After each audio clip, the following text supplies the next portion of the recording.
So I'm in Sheffield, Massachusetts, and right behind me is the home of a gentleman named John Ashley, who, due to marriage, brought into that home two enslaved persons, one of whom's name was Mom Bett in that family home.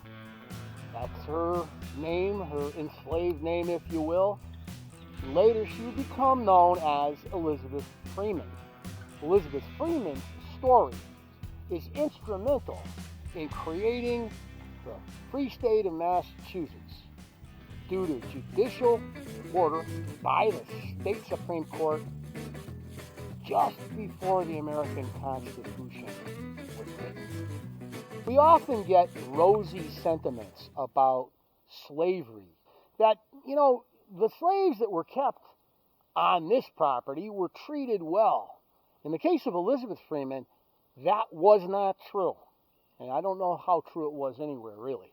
Early in her enslavement to John Ashley, she found herself running afoul with her mistress, who she had known for years as she had taken care of her as a child, just over the border in New York. Sheffield, Mass. Is literally on the border with New York. And when Ashley married, he brought the wife over along with two sisters, a pair of sisters, including Elizabeth. Well, according to tradition, Mrs. Ashley got angry with Elizabeth's younger sister and took a fireplace shovel out of the fireplace and swung it at the sister's head. Elizabeth threw herself in the way of the blow and was scarred for the rest of her life, a testimonial to an act of cruelty by her mistress. That's only the beginning of a story of tremendous self-sacrifice and courage, and she showed it early when she protected her sister. Flash forward to the 1770s early, and the fires of revolution are sweeping New England, and even here in western Massachusetts' far reaches. The ideas of liberty and just taxation have made a difference, and there are meetings taking place all over the East Coast, and one took place right inside this window here in the parlor. John Ashley, who was a relatively respected community member, brought the other members of the community together, and they were sitting around writing what we would come to know as the Sheffield Resolves, which, if you take a look at the Declaration of Independence, are going to happen 2 years before the Declaration and are going to mirror the Great Declaration in quite a lot of their great wording. One of the things they're going to say is that all men have the right to life and to liberty and the pursuit of happiness. All that takes place right inside in that little parlor there. And Elizabeth Freeman was waiting on the assembled worthies of the community, among whom was Theodore Sedgewick, a fairly renowned local lawyer. And Elizabeth heard what was said, and not only heard it, but took it into her heart. And fires of liberty, which were burning all over New England, were lit in the heart of Mom Bett. After percolating on those ideas for a time, Elizabeth, probably after many a sleepless night, decided that she had to do something. There had to be something to do. She could do it. Like she had defended her sister, she could defend all enslaved people in Massachusetts. And she would, on a particular day, walk out that door and down these flagstones, and she would head down the road on a most courageous walk, one of the great walks in American history, from this home all the way up to Sheffield Center, where Theodore Sedgewick had a home. She wanted to talk to Sedgewick about the ideas that she had heard espoused in that parlor and whether they applied to an African-American woman. Today, it's about a 10-minute drive from Ashley Falls to Sheffield. Elizabeth Freeman's walk would have taken her a few hours, and those few hours must have seemed like an eternity. And here here is Theodore Sedgewick's home in the center of Sheffield, Massachusetts. You see the meeting hall and the church right across the street. He was a man of what we would call parts, a distinguished lawyer, Theodore Sedgewick Esquire. And she was going to knock at his door. She was going to ask him to take part in the case against one of his colleagues, another man of parts from the same community. I can't imagine her feelings as she approaches the door. And according to what we know from her own testimony, she waited. She was afraid to knock. Would he bring her right back to her master's home? Would he side with her master immediately? What would the result be? How would he treat her? He seemed like a man of integrity when she had met him in her master's parlor back at Ashley Falls some years before. Well, finally she got up the courage to knock on the door. And I don't know, you've all had those moments when maybe you had a crush when you were a kid and you were afraid to make the phone call or send the text message today. But eventually, Elizabeth Freeman knocked on that door. And she was greeted not by a servant, but by Theodore Sedgewick himself, who said to her, "Well, hello, Bett. Come on in." What a moment, what a exhilarating moment that must have been for Elizabeth Freeman, who we will call Elizabeth Freeman from this point on. This man, Theodore Sedgewick, was going to hear her plea. He was going to listen to her as a person, not listen to her as a servant. And the wheels were set in motion right inside that parlor. But he informed her. The problem, Elizabeth, is in Massachusetts, although you are absolutely right in your apprehension, you are, after all, just a woman. And women in Massachusetts are not allowed to file suit. I can't imagine how crestfallen she must have been.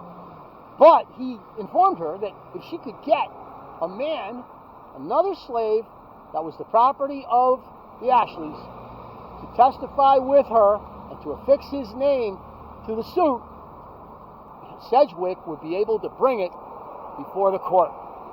Elizabeth Freeman, after all she had been through, was not about to let just the technicality of getting a man's signature on her lawsuit get in her way. And she'd head back to the Ashley farm to find such a man. The words of Attorney Sedgewick would resonate with Elizabeth. She would need the help of a man in order to make this suit a reality. And so, after thinking about it for a time, she came to Colonel Ashley's other residence here, and she talked to another enslaved person named Brom. And with a little bit of cajoling and a little bit of browbeating, she was able to convince Brom to be party to the suit. Now understand that this suit could lead to outrageous repercussions for both. They could be sold south. They could be separated from their families and their friends, and yet they were both willing to be part of the lawsuit. Brom and Bett versus Ashley. And Theodore Sedgewick would be the attorney that would bring that suit before the Supreme Court of the state of Massachusetts. He started with the Great Barrington Court of Common Pleas, though, and his argument, which fell upon friendly ears, forced Colonel Ashley to release Brom and Bett. When he refused, he was called before that court on August 21st, where Sedgewick argued before a jury that slavery was inconsistent with Massachusetts' new constitution. His words were convincing, and the jury found that Ashley was not only fined 30 shillings, but forced to pay court fees. He, however, decided to appeal it to the Supreme Court, an appeal which he originally thought was justified. But as a couple other cases came before that court, and the court decided in favor of the plaintiffs based on the new state constitution, he withdrew his appeal. Bett was free, Brom was free, Sedgewick was a local hero, and all would have been fine and dandy with slavery in Massachusetts dying not with a bang but a whimper. But there were other things afoot. Elizabeth, after she won her freedom, became a paid servant for Theodore Sedgewick. And fast forward to the events of 1786 and 87, where Shayites are basically people who are having their farms foreclosed upon by probate court judges. And two of the judges involved in these foreclosures were none other than Theodore Sedgewick and Colonel John Ashley. This is an amazing turn of events. When we think about the history of this time, we want to think about Sedgewick as the good guy, the guy that looks at the downtrodden and tries to take up their cause. And yet he was allowing the banks and business interests of Boston to foreclose on his townsmen, on his kin, on his neighbors and friends.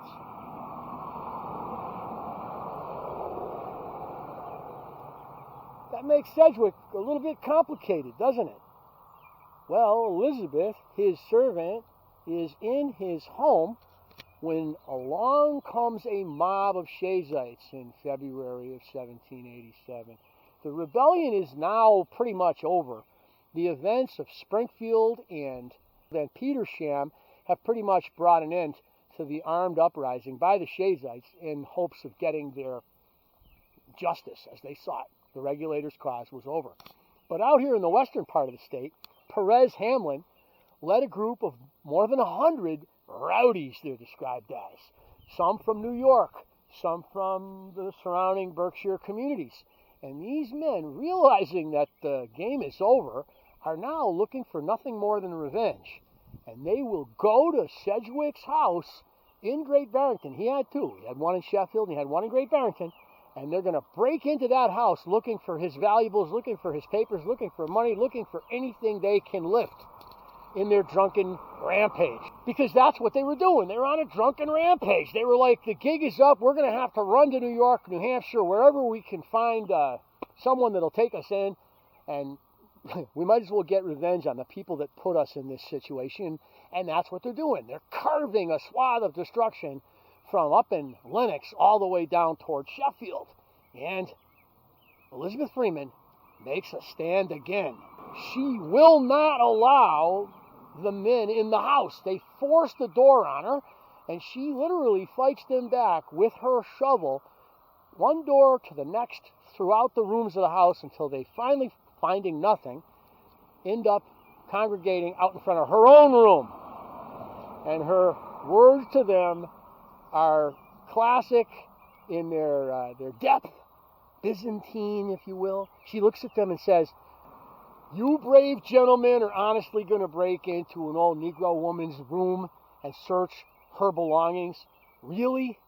And they looked crestfallen at that, and they proceeded to leave her alone and to her own devices. Well, in her own chests, she had saved the family silver and Sedgewick's legal documents, which was a great payback to Sedgewick for the charity that he had shown her in taking her case years before.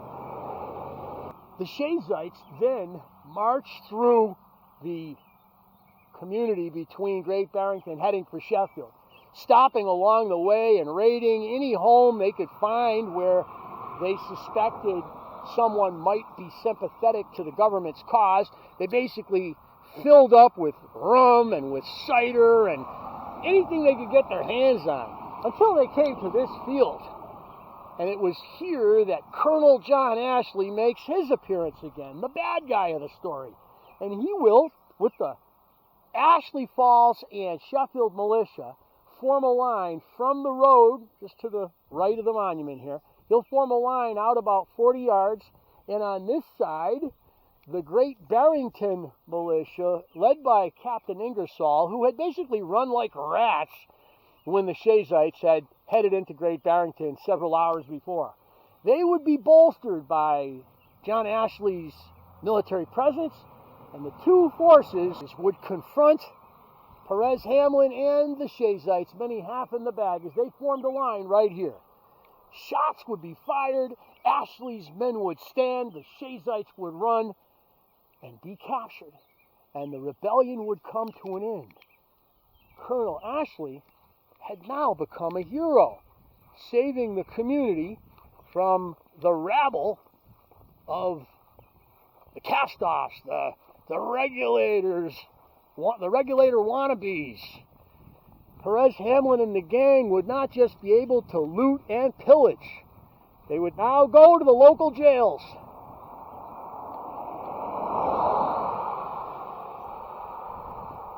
And the Shays rebellion would come to an end with Ashley redeeming himself in a sense.